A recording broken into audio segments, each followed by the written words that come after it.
Batistuta is not like any player you know. Everything about him was unique. From his childhood to how he seemed to avoid top clubs, how he barely played in the Champions League, or how he seemed completely incapable of not slamming every shot on target with 10 times more power than any sane human would have deemed necessary.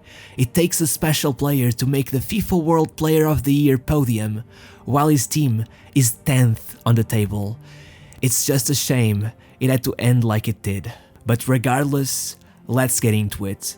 Gabriel was a peculiar child. He was born on a farm with 3 sisters and he was a bit of a mama's boy, always following her around and trying to learn her trade. At first, football meant nothing for him. He preferred basketball and even horse riding. He was actually quite exceptional at it. He could even stand up on the horses while riding and do somersaults on top of them.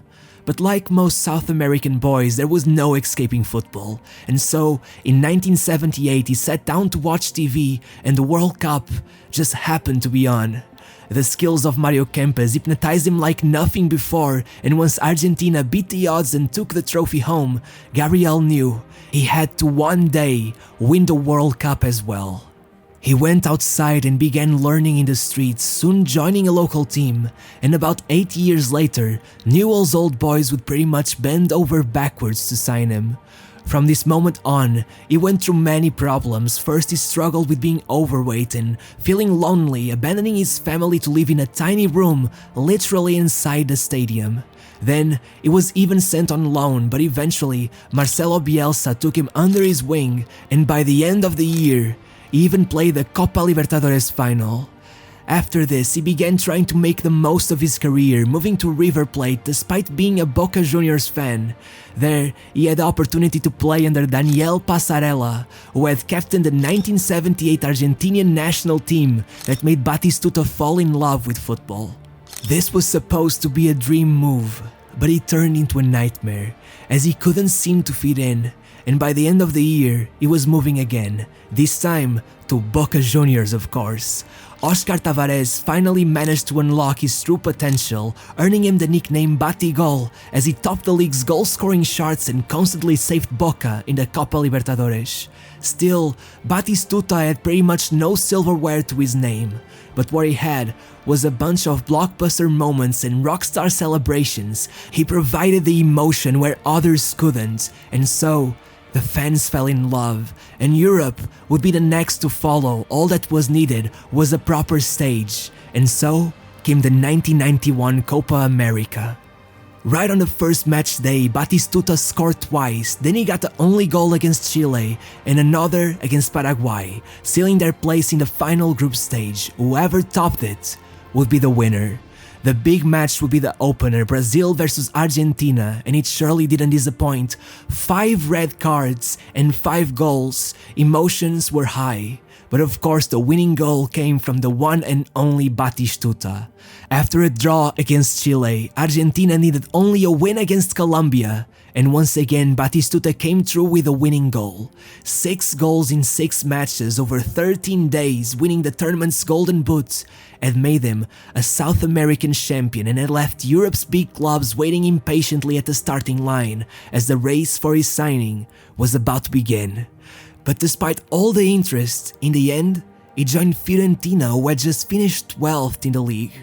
This wasn't some kind of stepping stone move. Batistuta was actually the kind of person who doesn't seem to find any interest in taking the easy path to glory. No, he wanted to break through every obstacle so that in the end, his success truly meant something.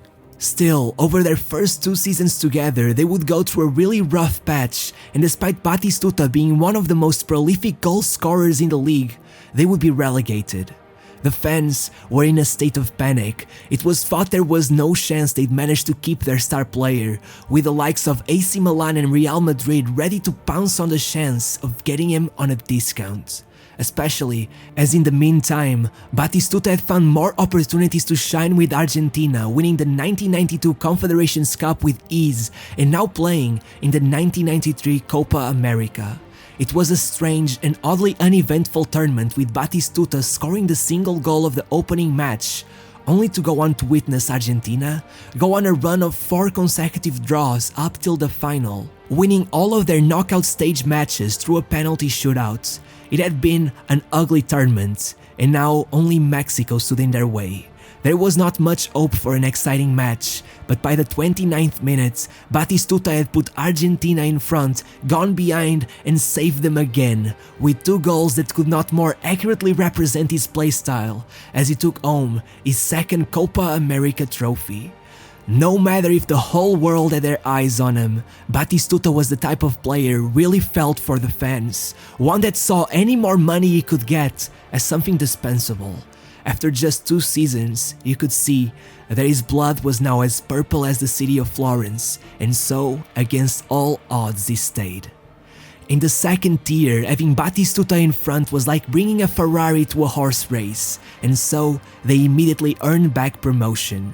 Meanwhile, he got his first chance to live out his childhood dream, being called up for the 1994 World Cup, still alongside Diego Maradona. Given their recent successes in the Copa America, it was thought that Argentina had a good shot at success.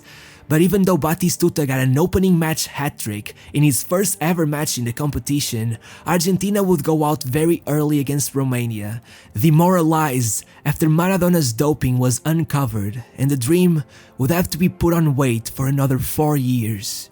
Now back in the first tier, Fiorentina closed the deal that would define their next few years. Straight from Lisbon arrived Rui Costa, and right from the get-go, you could damn near see the sparks. Rui Costa's playmaking genius allowed Batistuta to take it all up a notch, breaking the league's all-time record for most consecutive matches with a goal, scoring in every match up until the 11th match day, and eventually being the league's top scorer with 26 goals, despite Fiorentina's 10th place finish. At this point, top clubs like Man United and Liverpool charged back for his signing, but Batistuta doubled down. His only goal was to bring Fiorentina back to the glory days.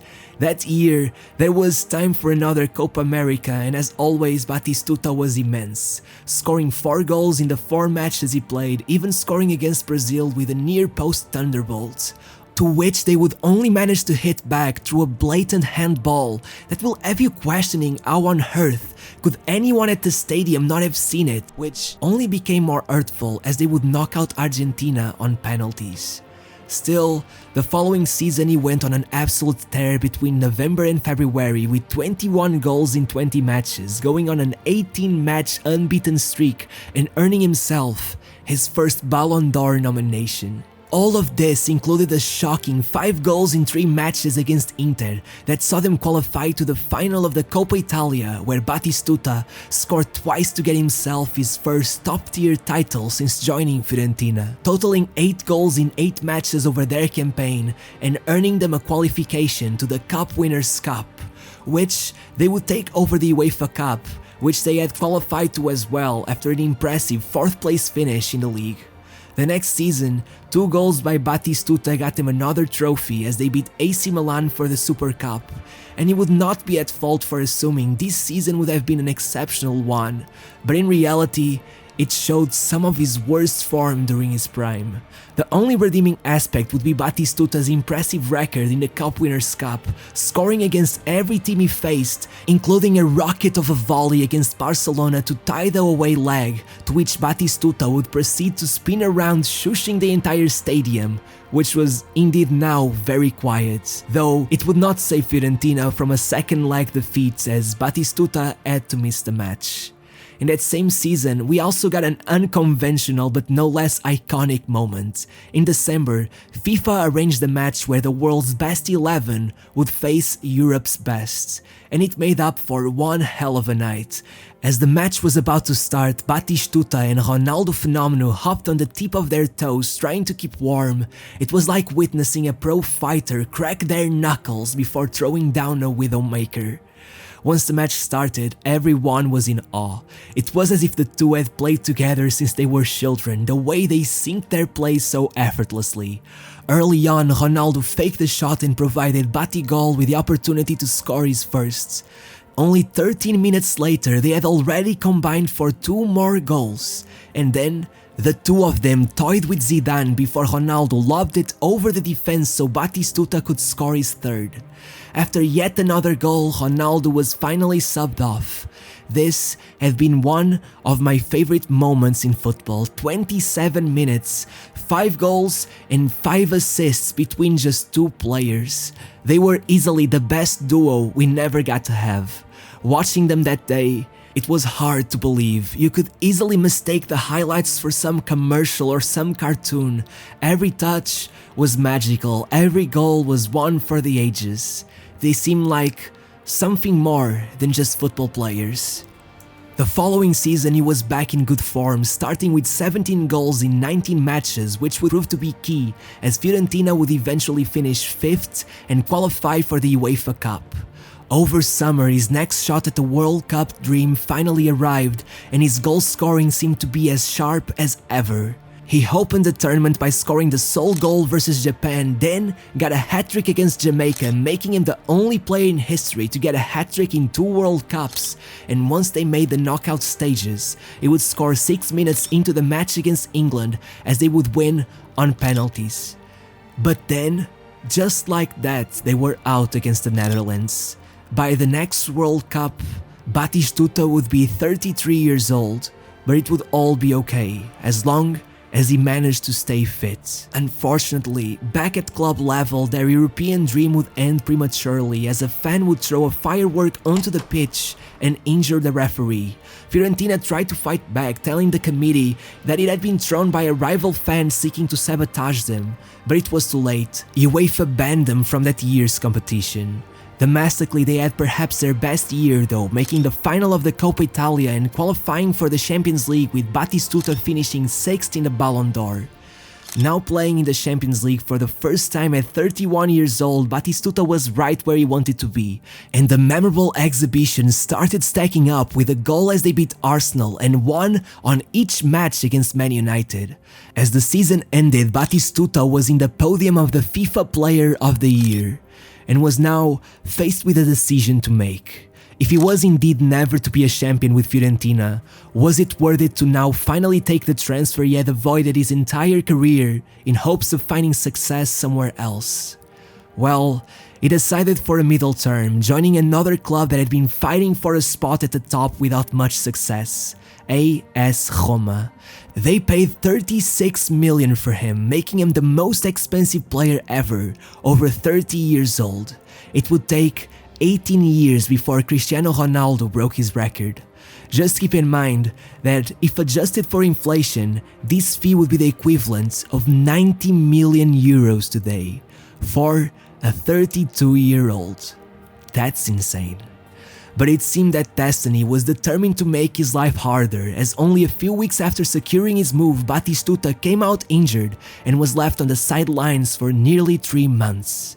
At Roma, he joined Francesco Totti, but still, that season, despite his age and despite his injury, that would actually return in the second half of the season, it would be Batistuta who would be the team's top goal scorer with 20 league goals in 28 matches. Batistuta only cried on 3 occasions in his career. The first, when he left Fiorentina, the second, when he scored against them for the first time, and the third, that would come later on. Against all odds, in his first season without Fiorentina, now in a club that had only ever won the league title twice, Batistuta would finally get to lift the trophy he'd been waiting for his whole life. But you could see it in his eyes, the vision of himself finally making it to the top in a color other than purple was almost sacrilege even to him. But no noise was heard from sour old fans. Everyone in Florence felt for Batistuta. He had been willing to go down to the second tier for them, but this had been a matter of now or never, and he took the chance. And thank God he took it, because ever since he went down for the second time with his knee injury, he was never the same player, only managing 6 goals in his second season with Roma. That summer, he had one last chance at conquering the World Cup, and as per usual, in the first match, he opened the score sheet, but something was off. Batistuta was out before the final whistle was heard, Quickly, everyone's fears materialized. Batistuta's injury stopped him from playing the full 90 on his next 2 matches, and they would go terribly wrong. As he came off the pitch, it was like he already knew, face buried in his hands, crying like a baby. It looked like this was the end. If he had checked one dream off the bucket list a year before, the oldest of them all would remain only something he lived in his sleep. Argentina were out on the group stage. It was Batistuta's last match for the Albiceleste, totaling a mind-bending 54 goals in 77 matches for them, which, at the time, made him by far the most prolific goal scorer in his nation's history, with 20 more than Maradona and with twice the regularity. No matter what, Batistuta was a legend of his nation. Back in Italy, he was sent on loan to Inter for half a season, and by the end he even tried to join Fulham, which gives you some perspective on how fast he had declined. Over his career, the myth that Batistuta didn't like football had persevered, but it was now obvious by how much he fought through the pain that football did indeed mean the world to him. Eventually, he found a new haven in Qatar, moving for 8 million euros, which once again made him the most expensive 36-year-old ever, with the exception of Cristiano Ronaldo. There, Batistuta enjoyed a calm end to his career, totaling 27 goals in 24 matches by the time he hung his boots, breaking the league's all-time goal-scoring record in his first and only attempt. But the thing about Batistuta that will forever be etched in my memory came only after his retirement. You see, even though he kept playing, his knee injuries never left. In fact, the way he kept extending his career despite the state of his knee might have been what led to this. But at one point, Batistuta revealed his life was never the same. His injury wasn't just annoying, he lived in permanent pain. It wasn't just a matter of not being able to play football.